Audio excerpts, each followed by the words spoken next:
예, 안녕하십니까. 오늘은 영의 사람 그리스도에 관해서 살펴볼 수 있도록 하겠습니다. 이제 여기서 이렇게 쭉 보면 제가 이제 스뽕을 소개한 이유가 있습니다. 이제 우리가 과거에 가지고 있었던 기독교, 이게 특별히 이제 우리가 기독교 위기를 지금 많이 겪고 있는데 이 여기에 대해서 접근하는 방식은 조금 이제 달라요.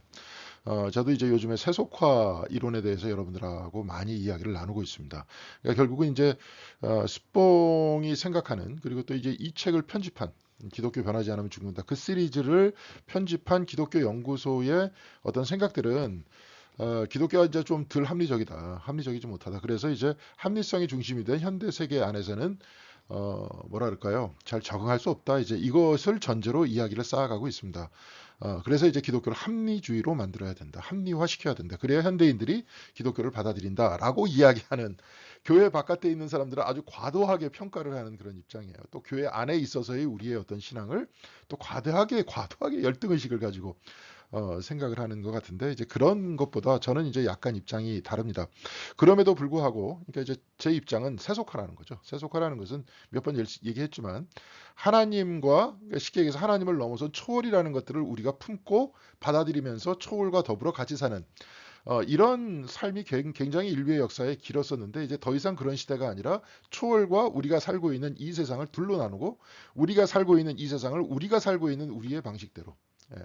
그러니까 저기 그 철학적으로 얘기하면 형이 상과 형이 하를 나누고, 형이 상을 추방한 다음에 형이 하 쪽으로만 모든 것을 파악하는 이런 시대가 근세 이후에 우리를 지배하는 세계관이었다는 거죠. 이제 그것이 이제 그 찰스 테일러 같은 경우에는 세속화 시대다 이런 식으로 이야기를 하는데, 사실 그것 때문에 기독교가 지금 이런 위기에 있는 겁니다. 기독교뿐만이 아니라 지금 모든 종교가 다 그래요. 위기예요. 위기인 이유가 모든 종교가 지금 똑같이 세속화에 어떤 파고를 맞고 있기 때문이다. 그리고 특별히 이제 이 세속화 시대 안에서 우리는 자본주의 시대를 살고 있잖아요. 그러니까 돈과 돈이 곧 권력이죠. 이제 아예 신자유주의 시대 딱 나와가지고 돈이 그냥 다 권력 아닙니까? 돈이 많으면 모든 것들을 다 하는 거 아니에요. 그러니까 결국은 그걸로 다 평가받고 판단받는 이 시대에 살고 있기 때문에 사람들은 돈을 추구하겠죠. 그래서 돈이 많으면 권력을 가지려고 그러겠죠. 그렇잖아요. 정치하는 인간들 중에서 돈 없는 인간 있나요? 다 돈 있는 인간들이지. 다 이제 그런 사람이 그러면서 좌지우지하면서 자기 멋대로 살려고 그러는 거 아니에요. 뭐 근데 그렇게 살아봐야 자기 자신의 죽음의 문제를 해결할 수 있습니까? 없잖아요. 예? 종교는 바로 그쪽 위치에 서는 겁니다. 자기 자신의 한계를 직시하면서 그 다음에 마음의 문을 여는 거죠. 이제 이게 여기서 이제 오늘 얘기할 영의 문을 여는 겁니다. 예, 이제 그 부분을 파악하면서 사는 것이 신앙적 삶이라는 것이고, 그러니까 지금 뚝 보면 이 다수가 아니죠. 왜냐하면 죽음을 계속 저도 몇 번 말씀드렸지만 죽음을 상징하는 모든 상징물들은 이제 더 이상 없습니다. 교회다 그러면 요즘에 그래서 교회도 없앨라 그러나? 예, 죽음을 상징하는 예를 들어서 뭐 장례식장이 어디 있습니까? 대학병원 지하에 있고 억지로 찾아가 봐야 있잖아요. 그리고 옛날에 무슨 뭐 저기 누가 돌아가셨다 그러면 초상집 등 같은 거 걸어놓는데 이제 뭐 그거 걸어놓습니까? 안 걸어놓지. 예? 그러니까 죽음을 찾아볼 수 없어요. 죽음이 관심사에 멀어졌습니다. 다른 사람들은 더 이상 죽음을 별 관심을 안 가지고 살아요. 그렇다고 자기가 안 죽냐? 죽죠. 자기도 죽습니다. 관심이 없을 뿐이지. 그러니까 계속 이제 죽음을 늦추기 위해서 뭐 의학도 발달하고 몸 건강을 막 위해서 이렇게 막 살기도 하고 막 이러지 않습니까? 그래도 어떻게 돼요? 죽죠. 그런 다음에 죽음이 앞에 있으면 그 다음에 어떻게 할 겁니까? 예? 방법 없죠. 왜냐하면 죽음과는 관련 없이 살다가 자기와 넘어선 그 초월에 대해서는 관심 없이 살다가 더불어 같이 살았었잖아요. 뭐 옛날에 이제 그래서 아마 중세 시대 때나 그럴 때는 인간의 그 저기 뭡니까 한계 연령이 좀 짧았죠. 예? 그러니까 막 한번 전염병이 오가고 전쟁이 막 오가고 그러면 길바닥에 누워 있는 그 죽음들을 살펴보면서 자기 한계를 직시하면서 자기 초월에 대해서 아마 사색하는 시간이 많았을 거예요. 근데 지금은 더 이상 그런 시대가 아니니까 웬만한 병 다 고치고 이제 암도 이제 거의 다 정복한다 그러고, AI 시대가 오다 보니까 이제 걔네들이 모든 지식을 다 짬뽕하고 결합하면서 언젠가는 AI에 의해서 곧바로 인간의 암이 다 치유될 것이다. 이제 이런 또 낙관론을 펼치고 있지 않습니까? 그렇게 되면 점점 더 오래 사는 거죠. 그럼 죽음은 자기하고 상관없는 미래의 먼 이야기가 되는 거고, 이런 긴 인생 동안에 어떻게 누리면서 잘 먹고 잘 살 것인가. 이게 이제 현대인들이 가지고 있는 사고방식일 거 아니에요. 근데 이것이 이제 서속화와 결합되면서 뭡니까? 아까도 얘기했지만 신의 영역과 인간의 영역을 나누고 인간의 영역 속에서 모든 것을 해석하면서 자기를 이해하는 방식. 이것이 결국은 우리의 세계란 말이에요. 그러니까 제가 볼 땐 그렇다는 거예요. 근데 이제 이제 저기 여기 스뽕이 바라봤을 때 그 세계는 좀 다르니까. 근데 그럼에도 불구하고 제가 이 책을 같이 읽는 이유가 우리가 일단은 첫째로는 기독교가 위기인 것은 분명하다. 그리고 두 번째로는 과거에 그렇다고 해서 전통적인 방식으로 성경을 읽으면 안 된다. 충분히 해석을 해야 된다. 그래서 거기에 있는 의미들을 꺼내면서 우리의 이야기로 만들어야 된다. 그리고 우리도 그 안에서 하나님을 다시 한번 하나님에 대해서 문을 열면서 하나님과 더불어 같이 사는 그러한 삶이 돼야 된다. 이제 그런 것을 이야기했습니다. 그래야 죽음을 극복할 수 있고 죽음을 극복해야 삶도 우리가 삶에서의 공포도 이겨낼 수 있지 않습니까? 이것이 이제 신앙이 줄 수 있는 힘인 것 같아요. 자, 영의 사람 그리스도 해가지고 이제 제가 쫙 해가지고 이제 여기서 갔는데 여기가 이제 버몬트입니다, 미국에. 우리나라에 이제 그 단풍 풍경을 이제 많이 보셨으니까 이제 외국의 풍경을 좀 보시라고. 근데 여기서 영이라는 형태가 제가 이제 그 뭡니까 구글에서 쭉 찾아보니까 대부분 성령 비둘기 이거만 그림만 쫙 있어요. 근데 이제 보니까 루아 그 어떤 생명의 근원이 되시는 영이 되시는 하나님의 모습을 쭉 보면 어떤 이 자연을 보면서 이 자연한테 생명을 주시고 이 자연에도 역시 똑같이 이제 자연도 이제 가을이 되니까 이렇게 딱 사라져 가는데 얼마나 아름답습니까? 이렇게 나뭇잎도 이렇게 쭉 하고 또 한복판에 교회도 있고 교회와 더불어 삶이라는 게 어우러져서 아까도 얘기했지만 세속화라는 그 세상이 아니라 세상과 저기 그 초월이라는 것들이 한 군데에 얽혀져서 건강하게 살아가는 인간의 모습 이 모습이 제가 이제 좋아 보여서 이렇게 보였습니다. 봤습니다. 오늘 이제 영의 사람 그리스도가 이제 계속 얘기하잖아요. 외부적인 하나님 어떤 인간의 형상을 지니신 하나님의 모습이 아니라 우리 하나님을 몰라. 그 중간에도 저도 얘기할 겁니다. 하나님과 하나님을 넘어선 하나님. 그러니까 하나님을 넘어선 하나님이라는 것은 우리가 이해하는 것을 넘어선 하나님. 네. 사실 그렇죠. 성경 안에 있어서의 하나님도 다 그렇고 다 그런 겁니다. 근데 성경에서 자꾸 이야기를 또 듣다 보면 우리의 이해가 딱 머리에 딱 박히죠. 그렇지만 하나님은 거기에도 매이지 않습니다. 그것을 넘어가 있어요. 네. 그렇기 때문에 우리가 어떤 상이다, 어떤 존재다라고 이야기할 수 없습니다. 우리에게 드러나진 하나님만 우리가 알 뿐입니다. 네. 그렇죠?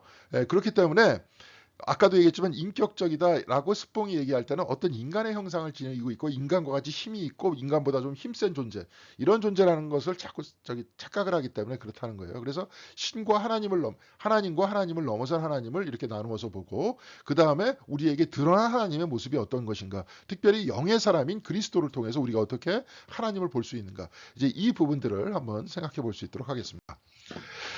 자, 여기서 이제 이분이 영이란 건 과연 뭐냐 이렇게 쭉 이야기를 하는데 복잡하게 얘기해요. 근데 제가 좀 쉽게 말씀을 좀 드리겠습니다. 이제 이것은 사실은 또 그렇고 영에 대해서 이야기할 때는 과거 사람들이 그냥 형이상학적으로 철학적으로 이렇게 얘기한 거는 아니다 하는 것을 우리는 좀 먼저 알아야 될 것 같습니다. 이제 그 이야기는 뭐냐면 그 사람은 똑같이 이제 과거의 관상기도라 그러잖아요. 그렇죠? 인간의 이성과 마음을 넘어선 그 안에 깔려져 있는 근원에 대해서 이 사람들은 생각하기 시작했거든요. 그래서 생각한 게 이제 영혼육입니다. 이제 그 부분들을 먼저 이해를 한 다음에 봐야 돼. 이게 이 영혼육이라는 이러한 표현은 성경 안에만 있는 것이 아니라 동서양 동서고금의 진짜 이런 형태의 보편적인 이야기들이에요. 인간에 대해서 인간이 이렇게 옛날 지금과 같이 과학이 발달되지 않았다고 해서 그 과거의 인간들을 이렇게 무시하면 안 됩니다. 오히려 지금보다도 더 내면을 바라보는 힘은 더욱더 예민했고 훨씬 더 벅찼어요. 그런 것들을 한번 살펴보면 좋을 것 같아요. 근데 이제 그러니까 영을 이야기할 때 이런 이야기를 썼다는 거죠. 데살로니가전서 1장 5절에 우리는 여러분에게 복음을 말로만 전하는 것이 아니라 능력과 성령과 큰 확신으로 전했습니다. 여기서 성령이 등장하잖아요. 영이 등장을 합니다. 그렇죠? 그래서 성령을 주시는 하나님 이렇게 얘기해요. 근데 하나님이 성령을 준대. 근데 이제 우리가 기독교 삼위일체적으로는 성부, 성자, 성령을 일체적으로 보잖아요. 근데 성령을 중심으로 아까도 얘기했지만 이분이 이야기하는 하나의 어떤 인격적 인간의 모습을 하는 그러한 존재가 아니라 무형의 어떤 힘으로서의 하나님이라는 존재. 이 부분을 이제 성령이다, 루아다, 뭐 이런 식으로 많이 표현들을 하는데 여하튼 그런 것을 성령을 주신 하나님이라고 데살로니가 전서에는 이렇게 이야기를 했다는 거예요. 근데 이게 과연 잘 알쏭달쏭하죠. 쭉 읽어가면 아시게 될 겁니다. 우리 주 예수 그리스도께서 오실 때 여러분의 영과 혼과 몸을 여기 이제 영혼 몸이잖아요. 영혼 육입니다. 흠이 없이 완전하게 지켜주시기를 빕니다. 이렇게 얘기하면서 데살로니가 전서 이제 5장 23절에 말씀하셨다 이거예요. 근데 이것도 이제 굉장히 여러 가지의 신학적 논쟁이 가능합니다. 이 안에서도 논쟁이 가능해요. 저는 이제 이 책 좀 읽으면서 그런 생각 많이 해봤어요. 오프라인에서 같이 만나서 디테일하게 한번 쫙 이렇게 보자. 1대1로. 사실 우리가 책 읽기를 그렇게 하려고 했었던 겁니다. 근데 이렇게 하는 게 편하다 보니까, 근데 편함을 계속 추구하다 보니까 저희 일방적인 이야기만 되잖아요. 그러니까 같이 서로 이야기를 나누면서 한번 보면 좋을 것 같아요.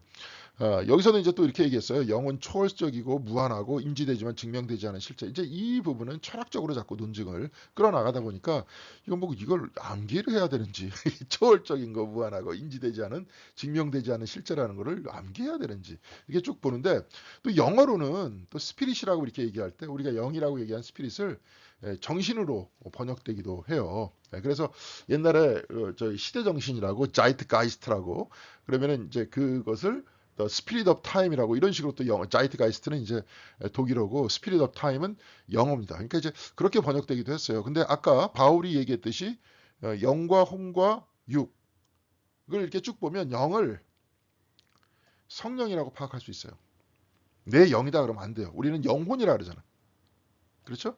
근데 혼이라는 게 중심입니다. 이게 뭐냐면 일종의 똑같이 번역될 수는 없지만 마음입니다. 그리고 특히 서양 철학 안에서는 이 마음을 이성과 감각으로 나눴죠. 그렇죠? 이성과 감각. 그렇게 나누면서 감각을 통해서 또 이렇게 정리해요. 그 다음에서 자기가 전체적으로 파악하는. 이렇게 이런 것들이 이제 또 이성을 또 그래서 막 두 개로 나누고 그러기도 합니다. 그런데 요 마음을 이제 혼이라고 보면 영을 하나님의 영에 의해서 우리가 움직이니까. 그렇죠? 성령에 의해서 움직이니까. 그러니까 우리는 뭐라고 얘기해야 됩니까? 영혼이라고 얘기해야 돼요. 영혼. 혼이라고 그러면 안 되고. 혼은 그냥 마음만 있는 거고. 영혼이라 그래야 돼. 그러니까 성령께서 우리 밑바닥에, 저와 여러분의 밑바닥에 다 움직이고 계세요. 성령이 없으면 혼이 없고 생명이 없기 때문에. 그러니까 지금도 받아 살고 있는 거예요. 하나님에 의해서 그래서 살아가고 있는 겁니다. 우리는. 그러면서 그럼 우리의 삶을 그럼 뭐라 그러냐? 영혼이에요. 근데 영혼에 의해서 이렇게 살아가는데, 근데 이제 영혼의 삶이 되느냐? 그러니까 내면에서부터 바깥으로. 하나님의 영에 의해서 그 다음에 만들어진 우리의 혼에 의해서 이렇게 살아가래. 이건 영적인 삶이 되는 거죠. 근데 혼과 육으로 살아가느냐? 이 육이라는 것은 이제 감각이잖아요. 그러니까 바깥에 있는 감각이. 감각에 의해서 세상과 감각적 데이터에 의해서 그것만으로 살아가느냐? 이 감각에 의해서 욕망이 생기고 나의 욕심이 생기고 거기에 의해서 살아가느냐? 아니면 영에 의해서 나의 마음이 움직여서 살아가느냐? 그래서 우리는 영혼육이에요. 그래서 영에 의해서 마음이 움직여서 나의 육체도 어떻게 돼요? 영과 혼에 의해서 움직여지느냐? 아니면 육에 의해서 나의 혼이 움직이면서 영을 잃어버리고 사느냐? 간단합니다. 이게 이제 기독교적 삶이에요. 영혼, 육이 있다. 혼과 육에 의해서 살아가느냐? 영과 혼에 의해서 살아가면서 육이 거기에 대해서 복종하며 살아가느냐? 그래서 우리의 영혼이 우리에게 쉽게 얘기해서 교회 나와. 그러니 우리의 혼이 교회에 나올 수 있도록 마음을 갖고 우리의 육이 따라와서 교회 나오는 거죠. 성경을 읽을 때도 마찬가지로 그렇게 읽는 겁니다. 영의 감동에 의해서 말씀과 늘 가까이 다가가려고 그래. 마이스터 에카르트 같은 경우는 뭡니까? 우리의 혼이 영을 찾아서, 우리의 근원을 찾아서 끊임없이 다가가려고 아우성이라는 거잖아요. 그것은 영혼이 결합되어 있을 때. 그렇게 되는 거 아닙니까? 그런 얘기예요. 막 그렇게 해서 그렇게 생활을 해나가는 사람이 영적인 사람이고, 이것을 다 잊어버리고 세상의 감각과 거의 갈등과 뭐 이제 르네지라르 뭐 이런 사람들은 경쟁 욕망이라 그러죠. 막 경쟁에서 내가 1등이 되려고 하는 욕망.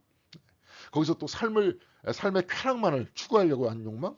이런 것들이 다 결합돼 갖고 혼과 육에 의해서 살아가면서 내 자신의 근원이신 하나님을 잊어버리고, 그리고 끊임없이 나를 받아들이고 계신, 그럼에도 불구하고 그 인간과 같이 있고, 그럼에도 불구하고 내가 아무리 타락한 생각을 가지고 있어도 나는 살아있잖아요. 왜? 하나님과 함께 있기 때문에. 근데 그것을 잊어버리고 사는 인간. 뭐 이제 이런 겁니다. 그래서 영혼육이라는 게 그런 넥서스를 가지고 있어요. 그런 시스템을 가지고 있어요.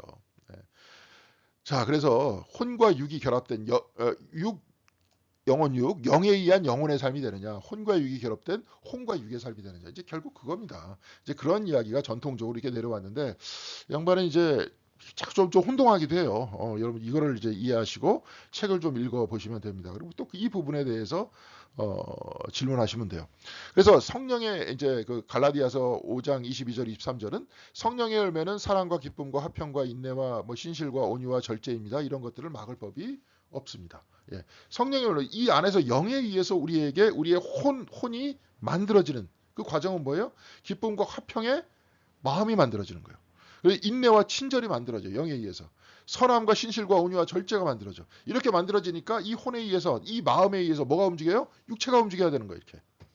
이게 다 성령의 그런 거예요.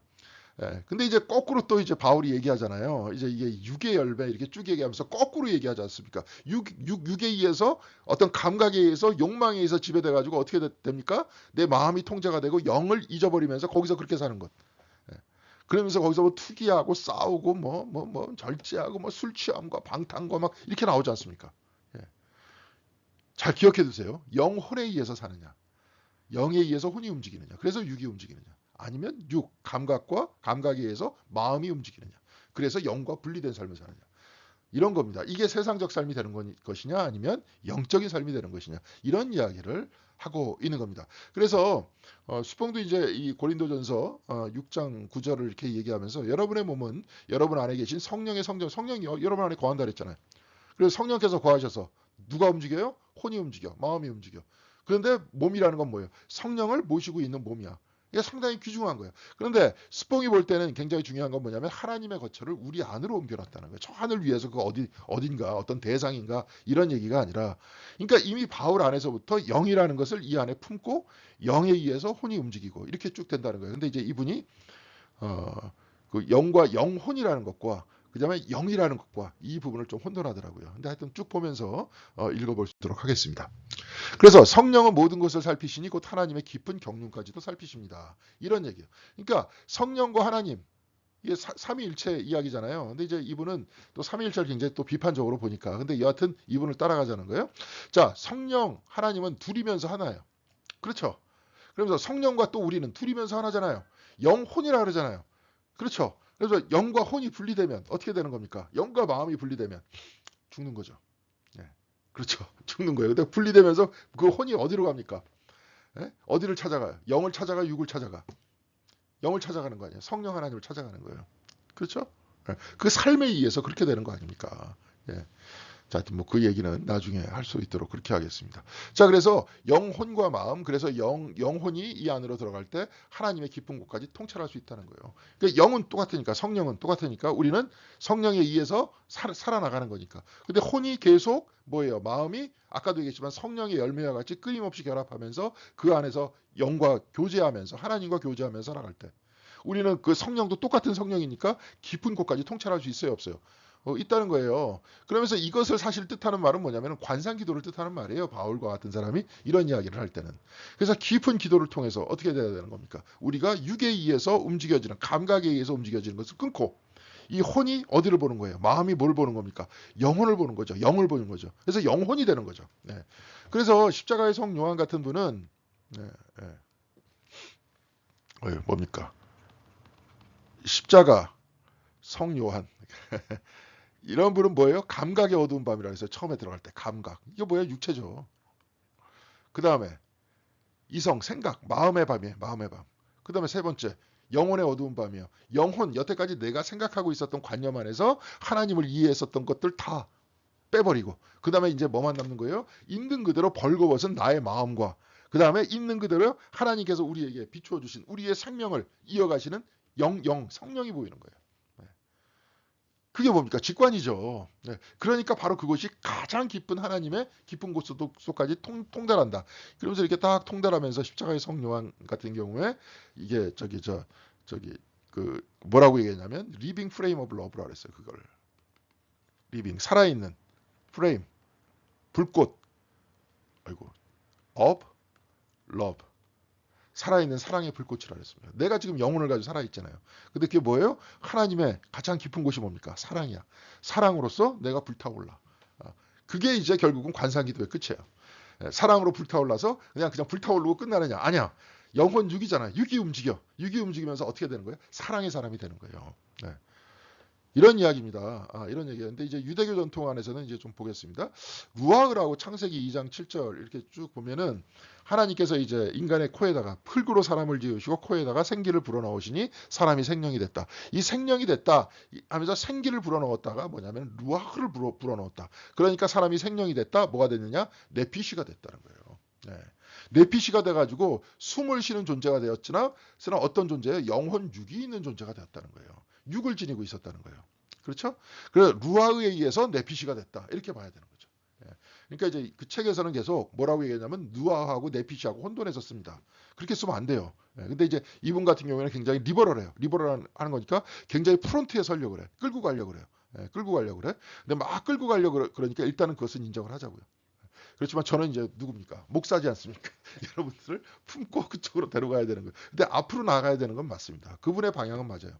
그분의 방향은 인정을 하는데 그러다가 너무 나가다 보니까 또 오버하는 경우도 있어요. 그럴 때마다 이제 제가 이렇게 지적하면서 저 얘기 말씀을 이렇게 나누는 겁니다. 여하간에 유대교 전통에서 이제 루아를 이분이 얘기하는 그 이유는 뭐냐면 어떤 인격적인 그런 것보다도 하나님의 어떤 숨이 되신다. 예? 그렇죠? 무형의 존재. 아까도 하나님과 하나님을 넘어서는 하나님이라 그랬잖아요. 그러니까 우리가 이해하는 하나님보다 넘어서서 예, 우리가 이해 못해요 하나님을. 근데 여기서는 보면은 그 유대인들이 끝까지 이해의 끝부분까지 간 게 뭡니까? 루아흐라는 거예요. 루아흐. 예. 우리 숨을 줬잖아요. 예. 그래갖고 나는 네페시가 됐어. 그러니까 아까도 얘기했지만 성령에 거하는 우리의 성전이에요. 그래서 나는 영혼육이 있어. 이 안에 영이 있어요. 근데 영은 내 게 아니잖아요. 하나님 거잖아요. 그다음에 육이 있어요. 이렇게 위해서 내가 이제 살아간다는 거예요. 그래서 하나님은 주시는 뭐예요? 루아우를 주셔. 그래서 인간은 이를 받아서 살아있는 존재, 곧 네페시가 된다는 거예요. 네. 이게 이제 137에서 이제 8페이지에 나와 있는데요. 그래서 루아우를 신적인 실체로 본다면 이를 해설할 수 있는 가장 좋은 틀은 제가 금방 얘기했잖아요. 신과 신성, 하나님과 하나님을 넘어선 그 관계다. 그래서 이것이 습관이 이제 스뽕이 습관적으로 말하는 비인격적 하나님을 이해할 수 있으나 계속 이제 이분이 이것을 가지고 굉장히 정교하게 신학을 이렇게 전개해야 되는데 이렇게 정교하게 일관적으로 이렇게 나가지는 못해요. 그럴 때가 있기 때문에 하여튼 뭐 좀 그렇습니다. 그럼에도 이제 감안하고 읽으시라는 거예요. 그래도 여러분 읽으셔야 돼요. 읽으셔야지 그 다음에 의문이 다시 나오고 그 다음에 대화를 할 수 있고 뭐 그렇습니다. 자, 그래서 예수는 뭐냐? 하나님의 담지자, 성령의 담지자라는 거죠. 똑같이. 예수는 분명히 인간이었잖아요. 우리와 똑같이 영혼육이 있는 거예요. 근데 성령의 담지자였다는 거죠.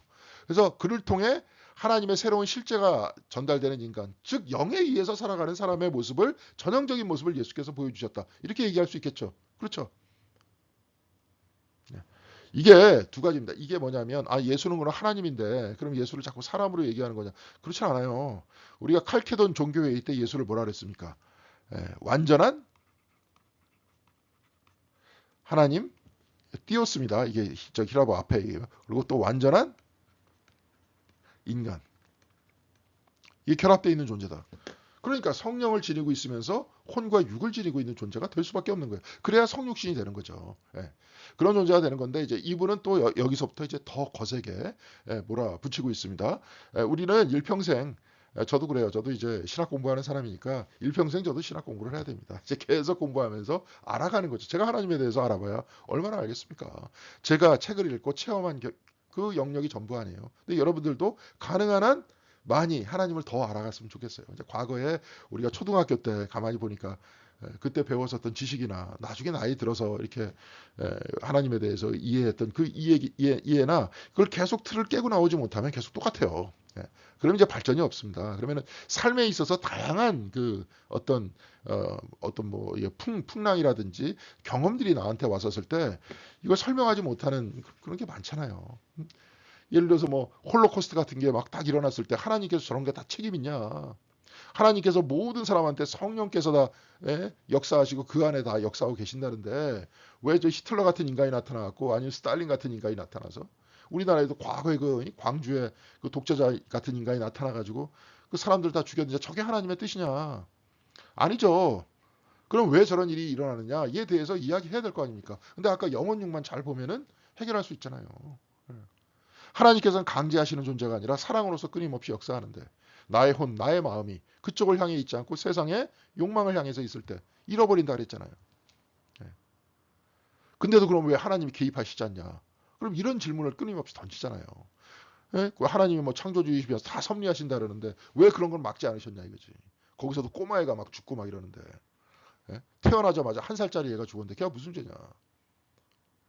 근데 이런 의문이 나올 때 이런 모든 것들이 사실 꼭 응답해야 된다. 이게 아니라 이게 다 신학적으로 본인이 스스로 발전해 나가고 신앙적으로 더 깊이 하나님을 만날 수 있는 길인데 계속 대답 못하고 있으면서 본인의 아집만 생기면 결국은 세상과 단절돼서 자기가 어렸을 때 배웠었던 신앙에 대한 지식과 신학적 지식을 가지고 교회에 대해서 뭐 어떻게 가타부타 얘기하고 세상에 대해서 가타부타 얘기하는 게 웃기지 않습니까? 성숙하지 못한 인간이 되는 거 아니에요. 자, 그래서 계속 이제 이렇게 이야기하면서 우리도 기독교도 굉장히 건강한 모습으로 우리 교회도 이제 이렇게 이런 다양한 책들을 읽으면서 건강한 모습으로 좀 바뀌었으면 좋겠다. 이제 그런 내용입니다. 그래서 이제 이분은 그 예수님은 이제 어떤 새로운 실제가 이제 전달되는 영혼에 의해서 살아가는 어떤 존재가 어떤 존재냐는 것을 보여주는 것이고요. 복음서는 우리가 그냥 실제다 사실이다 이렇게 보면 안 된다. 다른 사람들이 예수님께서 돌아가시고 난 다음에 한참 후에 기록된 책이잖아요. 그러니까 그들이 뭐냐, 이 복음서 저자들의 예수 체험이다. 그 복음서의 예수 체험을 전달받는 것이 우리가 읽은 복음서다. 그리고 우리도 끊임없이 읽으면서 우리의 체험 속에서 다시 이야기를 구성하고 나의 이야기로 만들잖아요. 이게 신앙이고 신학 아닙니까? 그런 얘기예요. 그래서 전달자를 전달 내용과 동일시하면 안 된다. 그러니까 전달자는 체험의 내용이니 체험의 내용으로 읽어야 된다는 거예요. 무슨 말씀인지 아시겠죠? 그러니까 마태복음도 마태복음식의 예수님 체험이었던 거예요. 마가복음 마가복음 나름대로의 체험. 그들의 체험을 중심으로 이걸 이렇게 읽어 나가야 됐다는 거죠. 근데 이제 이 모든 이야기들을 잘 보면 이 사람은 밑에 보면 문자적 전기가 아닌 미드라시적 기록이래요. 미드라시가 뭐냐면 탈무드 알죠? 탈무드. 탈무드이다. 탈무드 같은 거예요. 그러니까 탈무드는 이야기잖아요. 탈무드의 이야기는 그냥 이야기가 아니라 그게 성경을 해석하는 이야기였어요. 근데 우리는 탈무드만 따로 꺼내가지고 그거를 읽었었던 거죠, 여태까지. 근데 그건 항상 성경책과 같이 붙어 있었습니다. 자, 그러니까 여기서 나와 있는 뭐 동방박사 얘기, 목자들, 임신한 마리아가 엘리사벳 방문하는 거, 이거 다 이야기잖아요. 그 이야기를 통해서 미드라시적으로 예수 그리스도께서 하나님의 현존이다, 하나님의 현현이다라는 것을 드러내려고 했었던 뭡니까? 이들의 신앙 고백이었다는 거죠. 성경책은. 그러니까 우리가 성경을 제대로 읽기 위해서는 어떻게 이해해야 됩니까? 이들의 체험과 우리의 체험을 일치시켜야 돼요. 이걸 이제 과거에 지평의 융합이라고 했습니다. 그들의 지평과 우리들의 지평을 융합시켜야 된다. 이런 얘기예요. 그러니까 마찬가지예요. 이들이 그럼 그 체험이 과연 무엇인가를 꺼내서 오늘 우리의 체험으로 해석을 해야 되는 거죠. 이제 이런 것들이 이제 신학자들이 하는 작업이고 목사들이 설교하는 작업이고 여러분들이 설교를 들었을 때 또 여러분들의 체험으로 바꿔나가는 작업이잖아요. 이제 이 과정이 있어야 된다 하는 얘기예요. 근데 이거는 이제 전통적으로도 다 했었고 이분 같은 경우에는 이제 이게 조금 더 리버럴하게 그건 다 사실적인 이야기보다도 체험적인 얘기다 하는 것을 우리들에게 전해주고 있습니다. 성령 잉태라는 것도 뜻을 보라. 이게 뭐냐, 영의 약이다. 그런 영의 실체라는 거예요. 이걸 굉장히 아름답게 표현했다는 거예요. 그렇게. 그래서 신성적 존재가 예수로 드러났다 이런 얘기라는 거죠. 그거를 이제 사실이다. 남자와 여자 없이 그냥 태어났다. 그래서 이제 이 부분이 과거서부터 약간 진보적인 사람이냐 진보적이지 않은 사람이냐 이 부분을 나눌 수 있는 겁니다. 근데 우리는 거기에 대해서 저 같은 경우에 그렇게 얘기해요. 좀 이따가도 얘기할 겁니다. 이런 모든 이야기들을 이야기하기 불편하다 그러면 저는 항상 뭐라고 얘기하고 싶으냐면 초월의 여백 이렇게 얘기합니다. 이거는 이제 찰스 테일러가 얘기한 그런 얘기예요. 우리 항상 여백을 두고 제일 중요한 건 거기에 의미대로 우리는 살아나가는 거니까요. 그럼 영의 사람 예수를 내가 어떻게 따라가야 될 거냐. 그래서 내가 어떻게 나도 영의 사람이 될 거냐. 그게 더 중요한 거 아닙니까? 예, 그런 얘기죠. 그래서 이제 예를 들어서 뭐 요단강에서의 세례는 하늘과 땅의 궁창이 이제 갈라졌다는 게 창세기 1장에 있잖아요. 그러나 예수의 세례로 하늘과 땅이 아니라 땅입니까? 하늘과 땅의 궁창이 하나로 일치되죠. 하늘이 갑자기 열려가지고 비둘기처럼 성령이 내려온 다음에 내 사랑하는 아들이다 그러잖아요. 그렇죠? 그런 이야기를 해요. 그래서 모세를 통한 홍해의 이적을 예수 안에서 만나보았다라고 또한 해석해서 과거의 사람들은 이제 모세를 통해서 하나님을 만나보았다 이렇게 얘기했는데 바로 이때부터 복음서의 저자들은 예수를 통해 하나님의 현현을 만나보았다. 모세를 통해서가 아니라 모세의 이적과 삶을 통해서 이렇게 얘기했지만 예수 그리스도 그 자체에 의해서 그래서 내가 곧 길이요 진리요 생명이다라고 얘기했듯이 그리스도 그 자체에 의해서 하나님을 바라보게 됐다는 거죠. 그래서 영의 사람이고 거룩함을 향해서 나아가는 문이 곧 그리스도다. 그래서 아까 얘기했잖아요. 우리는 어떻게 살아야 된다는 거예요? 아이고. 영, 혼으로 살자. 혼, 육으로 살지 말고. 아시겠습니까? 그래서 영, 혼으로 살면서 이 혼에 의해서 어떻게 돼야 돼요? 육이 지배당해야 돼요. 곧 나의 마음이 영혼에 의해서 아까도 얘기했지만 가장 깊은 곳 하나님의 사랑에 의해서 나의 마음이 움직이고 이 마음이 어떻게 가야 되는 거예요? 육을 움직여야 된다는 거죠. 그런다는 거예요. 자, 그래서 광야의 시험은 예수님의 삶에 대해서 이렇게 쭉 얘기하는 겁니다. 영의 사람이 어떻게 살았는지. 그래서 궁극적 실제로 파악된 하나님의 의미를 이해하기 위해서는 반드시 직면해야 되는 물음이다. 하나님 뭐냐? 궁극적 실제다. 이건 이제 폴 틸리의 얘기예요. 마이스터 에카르트의 이야기이기도 합니다. 근원이에요. 근원이고 아까도 얘기했지만 성령이잖아요. 우리 안에서는. 예. 그런데 성령 안에서 살아나가는 모든 그 사람들이, 성령 안의 사람들이 어떻게 해야 돼요? 세상의 유혹을 극복해야 되는 거잖아요. 마술사로서의 유혹, 돌을 떡으로 만드는 그 유혹, 예. 성전 꼭대기에서부터 떨어져서 안전하다는 그 영웅의 유혹, 그렇죠? 세상에 한번 딱 머리를 숙이면 온 세상을 가질 수 있다는 그 소유의 유혹, 이것을 극복하면 살아나갔던 그 영혼의 사람의 삶으로서의 예수 그리스도의 모습을 보여주고 있다. 그렇죠? 예, 그런 거예요. 그래서 팔복을 예수님께서 가르치실 때는 이게 뭐야? 하늘에 속한 사람이 하나님을 보고 자비를 얻고 위로를 받고 땅을 차지할 것이다. 예. 안에서부터 밖으로, 영혼으로부터, 홍육이 아니고. 무슨 소리인지 아시겠습니까? 바로 그 사람이 새로운 나라를 지금 만들면서 새로운 나라를 만들 거다. 우리도 보세요. 우리나라 지금 막 내란도 일어나고 위에 올라가가지고 고위 공직자라는 인간들 한다는 행동을 보면 사실은 그래요. 제가 그런 것들을 보면 어렸을 때부터 그 인간들 다 공부 잘한다, 똑똑하다 그런 소리를 듣고 자랐던 인간일 거 아니에요. 근데 그렇게 자라면서 그런 인간들은 학교에서 항상 어떤 위치에 있었습니까? 특권의식에 있었잖아요. 특권위치에. 가정에서도 좀 똑똑하다, 수재다 그러면은 걔만 그렇게 편해야 하는 특권의식을 받고 살았을 거 아닙니까? 그런 애들이 그 위에 올라가가지고 이제 뭐 시험 잘 보고 막 이래가지고 그 위에다 올라간 거 아니에요. 그러니까 그런 사람들이 가지고 있는 사고방식이 뭡니까? 나는 이래도 돼. 예? 나는 법 어기도 돼. 난 법 위에 있어. 이런 생각 안 들겠어요? 근데 그런 모습들이 이제 다 까발려지는 거잖아요. 막 방송을 통해서 다 보여지는데 우리가 가지고 있는 보편적인 윤리하고는 다 어긋난 삶을 살고 있지 않습니까? 이게 뭐예요? 혼육의 삶이라 혼육의 삶. 예? 안에 있는 이런 종교적인 이것들을 다 가르쳐 줄 수 있는 게 과연 뭐였냐, 과거에. 신앙인이었잖아요. 교회였었잖아요. 그런데 이제는 뭐 이제 세속화의 시대라 그랬잖아요. 이거 나가지도 않고. 또 교회다 그래도 다 왜곡됐고 변질됐고. 뭐 세상에서 성공하면 하나님께서 축복해 주신 결과다 이러면서 그런 사람 떠받들고, 교회 안에 이제 뭐 대법관 뭐 이런 사람 있어봐요. 막 그냥 앞에서 떠들고 뭐 그런 사람이, 우리 교회 이런 사람이 있다면서 또 그런 교회 다니고, 또 그런 사람 또 우쭐해요. 교회 안에서도 계속 특권의식 가지고 있고. 예? 이게 뭡니까? 교회는 신앙은 그런 게 아니잖아요. 근데 이렇게 돼버렸고 이렇게 만들어졌잖아요. 그러니까 한국 교회가 다 이 모양 이 꼴이 되니까 세상과 다를 게 없죠. 그러니까 별로 힘쓸 게 없는 겁니다. 뭐 바깥에 있는 거랑 똑같은데 뭐 괜히 그냥 헌금이나 내라 그러고 괜히 그러라 그러고. 예? 이거 잘 파악해야 됩니다. 하여튼 뭐 그런 문제도 있어요. 자, 부활 한번 보겠습니다. 이제 부활은 우리의 모든 영적인 상태를 완성할 때의 모습이 어떤 모습일지, 이거는 스뽕의 해석이라는 거예요. 예수가 성령을 받은 모든 사람들의 운명에 대한 초상화다. 이것도 스뽕의 해석이라는 거예요. 이게 뭐냐면 아까도 얘기했지만 초월의 여백이 없으면 신앙을 잃습니다. 이 사람은 아까 얘기했었죠. 저는 세속화 때문에 교회가 좀 위기다 이렇게 쭉 얘기를 했지만, 이분 같은 경우에 전제는 뭐냐면 지금 현재의 어떤 과학적 세계관 안에 기독교가 제대로 이렇게 이식되지 못했다. 그러니까 이식돼요. 새로운 변화된 기독교로 이렇게 이식이 돼야지 기독교가 미래가 있다. 이렇게 생각하는 사람이에요. 근데 저는 거기 동의하지 않는다는 말이지. 예. 변해야 된다는 걸 똑같이 동의를 합니다.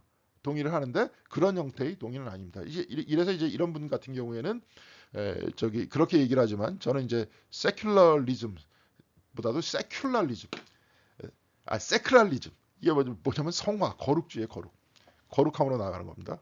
나중에 이제 지금 시간이 많이 갔기 때문에 나중에 이렇게 그걸 좀 보도록 하겠습니다. 이게 자꾸, 왜냐하면 하나님과 하나님을 넘어선 하나님이라고 했잖아요. 부활도 역시 우리를 넘어선 영역입니다. 우리가 알 수 없는 영역이에요. 근데 이것을 끝까지 알 수 있는 영역으로 자꾸 끌어올라 그러다 보니까 어떻게 되다 보면 이런 식으로 상징적으로 환원적으로 해석을 하게 된다는 거죠. 이것도 굉장히 의미 있는 얘기예요. 우리가 영적인 상태로 이렇게 딱 됐었을 때 우리는 어떤 모습으로 변할까? 아까도 얘기했지만 영혼의 사람이 됐을 때, 혼육의 사람이 아니라 영혼의 사람이 됐을 때 어떻게 삶을 살아나갈 것인가를 보여준다는 모습이라는 거예요. 근데 이거는 꼭 부활 그 안에서 그렇게 얘기할 필요는 없는 거죠. 예수 그리스도의 삶의 모습을 딱 보더라도 영혼의 사람은 어떻게 살아가는가를 우리는 볼 수 있잖아요. 바울의 모습만 보더라도 영혼의 사람은 어떻게 살아나가는지를 볼 수 있단 말이에요. 근데 예수 그리스도가 부활의 모습으로서 나타나면서 하늘 위에도 있고 땅에도 있고 땅 밑에도 있다 그러면서 땅 아래, 땅 위, 하늘 위를 전체적으로 통합하는, 아까도 얘기했지만 전체를 통합하는, 그래서 새하늘과 새 땅을 만들어내는 그리스도의 모습을 보면서 우리가 죽을 때에도, 그렇죠, 우리가 병들어서 아플 때에도 어느 곳 안에 편재하고 계신 예수 그리스도를 이야기하려고 부활을 이야기했던 겁니다. 제가 볼 때는. 근데 이걸 너무 이제 인간적인 모습으로 이제 축소시켰죠. 이런 거를 환원이라는 표현을 씁니다. 축소시켰어요. 찌그러뜨린 거예요. 그러니까 이제 물론 그 의도는 이해가 가지만 좀 문제가 있다. 이제 이렇게 이야기를 해보고 싶습니다. 그래서 제 말씀이 이거예요. 신성의 경우와 같이 이해할 수 없는 영역을 이해할 수 있게 만들려고 해서 아까도 얘기했지만 신성의 영역을 자꾸 이렇게 이야기해가지고 우리가 이해될 수 없는 영역을 이해되는 영역으로 자꾸 만들려고 한다는 거예요. 초월의 여백이라는 것들을 자꾸 없애버리려고 그래. 신앙을 약화시킬 수 있다는 거예요. 그러면 모르면 모른다고 얘기하고 그러면서 아까도 얘기했던 것이 부활은 이것이다 라고 이렇게 얘기하는 게 아니라 자기가 볼 때는 부활은 이것이고 나는 이렇게 살아야 되겠다 이렇게 얘기하면 나는 스뽕의 말에 100% 동의합니다. 저도 역시 마찬가지로 그럴 수 있습니다. 그런데 이제 그것은 그것이다라고 얘기하면 안 된다는 거죠. 그건 굉장히 위험해요. 왜냐하면 앞으로의 해석을 다 닫아놓는 거기 때문에. 그렇잖아요. 끊임없이 우리는 부활에 대해서 이해해야 되고 하나님에 대해서 이해해야 되는데 자기가 딱 그렇게 결론을 내리고 이것은 과거 사람들이 이 얘기를 하려고 신화적으로 풀어서 얘기한 것이다. 이렇게 딱 얘기한 다음에 나머지 사람들은 다 저리 비켜. 내 말이 맞아. 이렇게 얘기하면 그냥 자기 자신의 주장이 된다. 그것도 역시 그렇게 될 수 있다. 그런 얘기예요. 그래서 신학은 초월의 여백이라 그랬잖아요. 그래서 그 의미를 탐구해 나가는 것이고요. 그러나 이것을 조급하게 이해시킬 수 있는 은유와 상징으로 만들어 초월의식을 과학주의로 환원시킬 수 있다는 거예요. 잘못하면은 이제 그게 이제 비판받을 수 있죠. 누가 뭐 완벽합니까? 저 같은 사람은 이제 이렇게 비판을 하는 겁니다. 근데 그러나 이제 이 스뽕의 또한 얘기입니다. 예수를 영의 사람으로 가리키는 비유실론적 단서를 통해 저번에는 이제 범죄 신론이라 그랬습니다. 그러니까 아까도 얘기했지만 하나님과 하나님을 넘어선 하나님이에요. 우리는 잘 몰라요. 이제 그 부분을 이 부분 안에서 그렇죠. 비유실론이라는 언어를 통해서는 계속 견지하고 있는 겁니다. 이분이. 이거를 통해서 우리는 이제 복음서의 이야기들을 새롭게 이해하고 본문의 문자적인 표현 배후. 그렇죠. 배후를 이제 이해할 수 있다. 배후를 이제 읽으라는 거예요. 그 왜 그런 이야기가 나왔는지, 그 의미가 뭔지, 뜻이 뭔지. 그리고 그 자기가 발견한 그 뜻이 전부는 아니고 또 그 복음서의 저자들이 그 나름대로의 뜻을 파악하기 위해서 본인의 신앙 고백을 이야기했고 신학을 얘기했지만 그건 역시 전부는 아니죠. 그러니까 계속 파악해가고 이해해가면서 우리가 우리의 신앙을 구축해 나가고 하나님께로 나아간다. 이제 그런 이야기를 우리가 할 수 있게 됐다는 겁니다. 그래서 그냥 문자적 이해가 아니라 의미의 이해를 통해서 나아갈 수 있고요. 아까도 얘기했지만 영의 사람 그리스도를 통해서 우리가 어떻게 해요? 영혼의 사람이 어떤 삶을 살아야 되는지 봤죠? 그리고 우리는 어떤 삶을 지향해야 된다 그랬어요? 혼육의 삶을 지향해야 된다 그랬습니다. 그래서 영혼에 의해서 나중에 결국은 뭐가 움직이는 거예요? 육이 움직이는. 그래서 전인적인 하나님께서 나를 지배하시는 하나님께서 나를 지배하신다 그러니까 또 그걸 가지고 뭐 니체 같은 철학자는 뭐 우리가 뭐 뇌냐 뭐 어쩌고저쩌고 막 얘기하는데 하나님이 아니라 뭐에 의해서 지배당하는 겁니까? 사랑에 의해서 지배를 받는 거예요. 사랑의 사람이 되는 겁니다. 사랑의 사람으로 사랑으로 마음이 움직이고 사랑으로 나의 삶이 움직이는 그 삶이 훨씬 더 의미가 있고 나한테도 복되고 귀하다. 이런 이야기를 우리가 이야기할 수 있을 것 같습니다. 다음 시간에도 이제 이와 비슷한 얘기인데요. 너희는 나를 누구라고 하느냐. 그 내용을 가지고 좀 성찰을 하겠고요. 저도 이렇게 극복해 나가야 될 부분, 설명해 나가야 될 부분들은 설명하면서 여러분들에게 이야기를 전달할 수 있도록 하겠습니다. 자, 오늘 수고하셨고요. 감사합니다. 다음 주에 뵙겠습니다.